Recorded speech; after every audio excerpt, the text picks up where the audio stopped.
Hello everyone and welcome to this video. Today we will be learning about how to convert improper fractions into mixed numbers.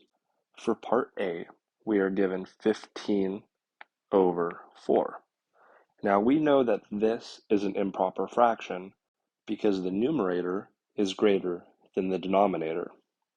Our goal is going to be to convert this into a fraction where the numerator is smaller than the denominator, and we have some whole number out front that represents whatever we need to take out to make that fraction happen. There are two ways to do this. I will show you both ways, starting with my personal preference. For this example, we will use the long division method. So we will make a long division symbol. We will write the numerator inside of the long division symbol and the denominator on the outside, and then we will solve this as far as we can. We ask ourselves, how many times can 4 go into 15? That answer is 3 times. 4 times 3 gives us 12. We'll subtract that, leaving us with the remainder of 3. And we're almost done. We take the answer that we found in the long division problem, and that becomes our whole number 3. Then we write the fraction. The denominator is unchanged, so that stays a 4, and then the remainder becomes the numerator, 3. So our final answer is 3 and 3 over 4.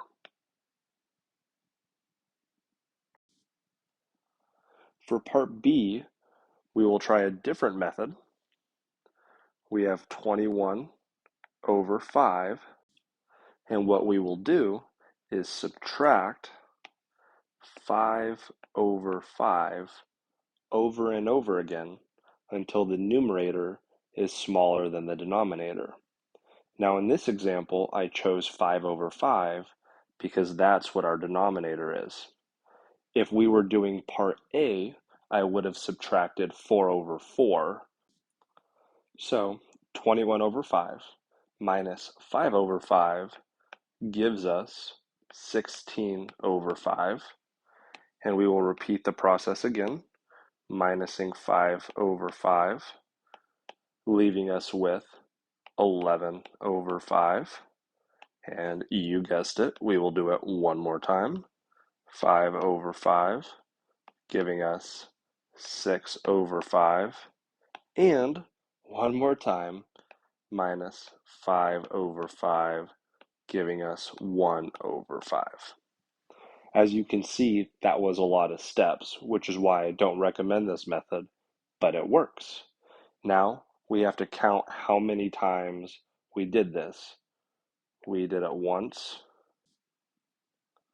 twice, 3 times, 4 times.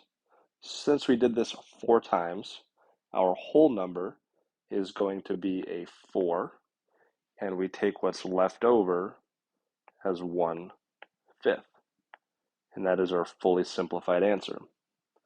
You can see that if we have a very large improper fraction, this method is going to be very challenging, which is why I recommend using the long division method. For part C, I want you to take some time to pause this video and try it on your own. Feel free to use the long division method or the subtraction method, but again, I recommend using the long division method. All right, let's solve part C.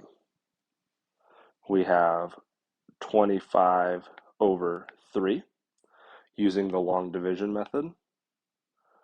We will take the numerator and place it inside, and we will take the denominator and place it outside. Now we ask ourselves, how many times does 3 go into 25? You should say 8, leaving us with 24, and we subtract, leaving us with the remainder of 1. For our final answer, we will take the value we found, which is 8, and that's our whole number. Our denominator remains the same, which is 3, and the remainder becomes the numerator. And 8 1/3 should be your final answer. I hope you enjoyed this video. If you have any questions, feel free to leave them in the comments. Thank you for watching.